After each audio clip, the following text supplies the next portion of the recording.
Assalamualaikum warahmatullahi wabarakatuh.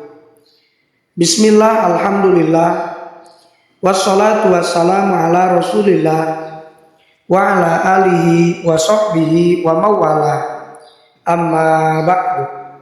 Allahumma salli ala sayyidina Muhammad wa ala ali sayyidina Muhammad. Syukur alhamdulillah kita bisa berjumpa kembali dalam channel ini. Semoga kita semua selalu ada dalam lindungan Allah Subhanahu wa Ta'ala, dipanjangkan umur, disehatkan jasmani dan rohani, senantiasa diberikan rezeki yang berlimpah oleh Allah Subhanahu wa Ta'ala. Sholawat dan salam semoga tetap tercurah limpahkan kepada baginda Nabi Shallallahu Alaihi Wasallam, tidak lupa kepada keluarganya, kepada sahabatnya, kepada tabi'in tabi'atnya, juga sampai kepada kita semua selaku umatnya. Amin ya Allah ya Rabbal Alamin. Sahabat beriman, siksa kubur merupakan hal yang nyata keberadaannya.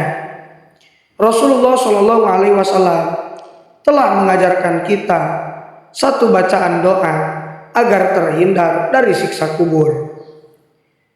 Siksa kubur tersebut yang pedihnya tergambar dalam Al-Quran surah Al-An'am ayat 93, yang artinya, siapakah yang lebih zalim daripada orang-orang yang mengadak-ngadakkan dusta terhadap Allah Subhanahu wa Ta'ala, atau yang berkata telah diwahyukan kepadaku padahal tidak diwahyukan sesuatu pun kepadanya, dan orang yang berkata aku akan mendatangkan seperti yang diturunkan Allah Subhanahu wa Ta'ala.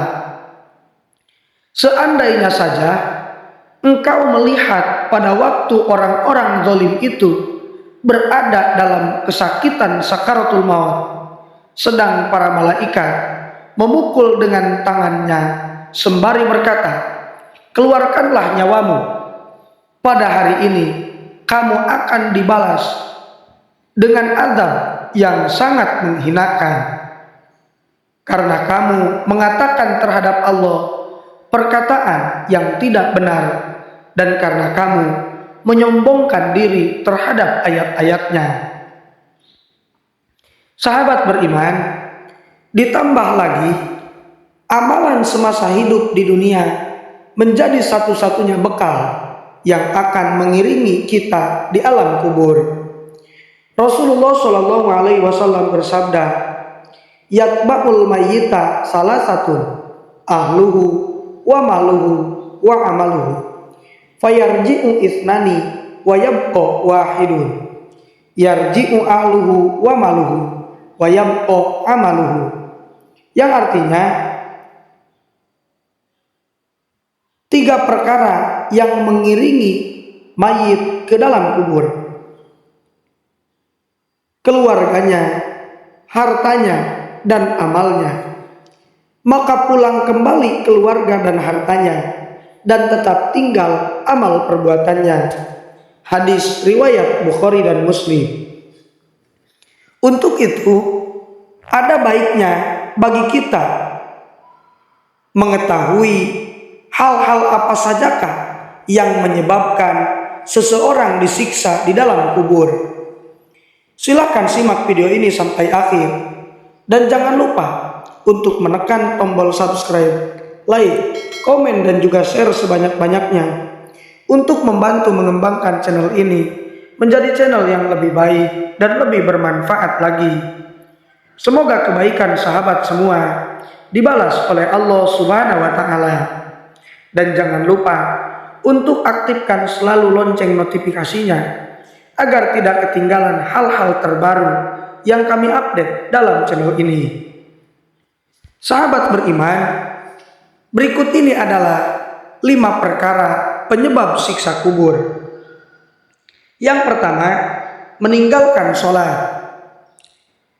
Imam Ibnul Qayyim Al-Jauziyah mengatakan dalam kitab As-Shalah bahwa semua kaum muslimin sepakat meninggalkan sholat 5 waktu dengan sengaja adalah bagian dari dosa besar.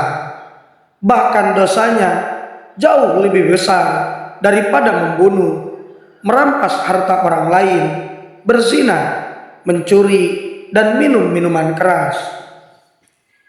Imam Ibnul Qayyim Al-Jauziyah juga menjelaskan, orang yang meninggalkan sholat akan mendapatkan hukuman dan kemurkaan Allah Subhanahu wa Ta'ala, serta mendapatkan kehinaan di dunia dan di akhirat. Rasulullah Shallallahu Alaihi Wasallam dalam hadisnya pernah menceritakan hal ini. Diriwayatkan dari Sumaro bin Jundab, Rasulullah Shallallahu Alaihi Wasallam melihat siksa bagi orang yang lalai dalam sholat fardunya, yaitu kepalanya akan dipecahkan dengan sebuah batu besar, dan hal itu dilakukan berulang-ulang kali. Hadis riwayat Bukhari. Yang kedua, ghibah dan namimah. Ghibah bermakna menggunjing orang lain, sementara namimah adalah perbuatan mengadu domba dan selalu membesar-besarkan berita hingga orang yang mendengarnya menjadi panas. Disebutkan dalam riwayat Imam Ahmad dan Tabrani, hadis riwayat Ya'la bin Syabah pernah mengisahkan Rasulullah Shallallahu Alaihi Wasallam pernah melintasi sebuah kuburan yang penghuninya sedang disiksa. Kemudian beliau bersabda, sesungguhnya mayat ini banyak memakan daging orang lain atau ghibah. Dalam riwayat yang lain dengan redaksi serupa, Rasulullah Shallallahu Alaihi Wasallam bersabda, orang tersebut menyakiti orang dengan lisan dan terus melakukan ghibah. Hadis riwayat Ibnu Hibban. Yang ketiga, buang air kecil sembarangan. Perkara selanjutnya yang menjadi penyebab siksa kubur adalah buang air kecil sembarangan. Perbuatan ini mungkin dianggap sepele oleh sebagian orang, namun dosanya sangat besar di sisi Allah Subhanahu wa Ta'ala. Seperti firman Allah Subhanahu wa Ta'ala di dalam Al-Quran, wa tahsabunahu hayyina wa huwa indallahi azim, yang artinya, dan kamu menganggapnya remeh, padahal dalam pandangan Allah itu merupakan masalah besar. Quran surat An-Nur ayat 15. Orang yang membuang air kecil sembarangan mengindikasi bahwa orang tersebut jauh dari bersuci dan tidak pernah melakukan sholat. Sebab syarat sebelum sholat adalah suci dari hadas dan najis. Di dalam kitab Bulughul Maram terdapat sebuah riwayat dari Abu Hurairah radhiyallahu anhu. Rasulullah Shallallahu Alaihi Wasallam bersabda, mayoritas siksa kubur akibat buang air kecil. Hadis riwayat Ahmad, Ibnu Majah, dan Al-Hakim. Yang keempat, tidak menolong orang yang teraniaya. Sahabat beriman, tidak menolong orang yang teraniaya ketika kita mengetahuinya juga termasuk dalam perkara penyebab siksa kubur. Hal ini didasarkan dari salah satu hadis yang diriwayatkan oleh Ibnu Mas'ud radhiyallahu anhu. Rasulullah Shallallahu Alaihi Wasallam mengisahkan ada seorang hamba Allah Subhanahu Wa Ta'ala yang dihukum cambuk sebanyak 100 kali di dalam kuburnya. Ketika hamba tersebut meminta untuk diringankan menjadi 1 kali cambukan, justru yang ada kuburannya dipenuhi oleh api neraka. Ia pun bertanya, dosa apa yang membuatmu mencambukku? Lantas mereka menjawab, sesungguhnya kamu melakukan sholat tetapi tanpa bersuci, dan kamu melewati orang yang teraniaya tetapi kamu tidak menolongnya. Hadis riwayat Imam Tawawi. Yang kelima, gulul. Perkara yang menjadi penyebab siksa kubur selanjutnya adalah gulul. Gulul bermakna mencuri barang gonimah atau harta rampasan perang sebelum dibagikan. Keterangan ini berlandaskan dari riwayat Abu Hurairah radhiyallahu anhu. Saat itu terjadi perang Khaybar yang melibatkan sebagian sahabat Rasulullah Shallallahu Alaihi Wasallam. Namun ada salah satu fulan yang mencuri harta rampasan perang lalu meninggal di tengah perang.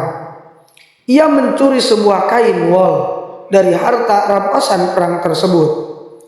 Lalu Rasulullah Shallallahu Alaihi Wasallam bersabda, "Demi Zat yang jiwaku berada di tangannya, sesungguhnya kain yang didapat pada perang Khaybar itu termasuk harta rampasan perang yang belum dibagi. Kain tersebut akan menjadi api baginya." Hadis riwayat Bukhari dan Muslim.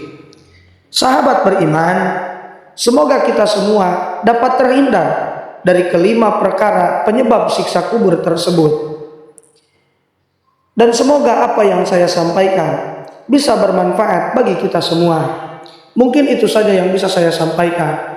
Mohon maaf apabila terdapat kesalahan. Wassalamualaikum warahmatullahi wabarakatuh.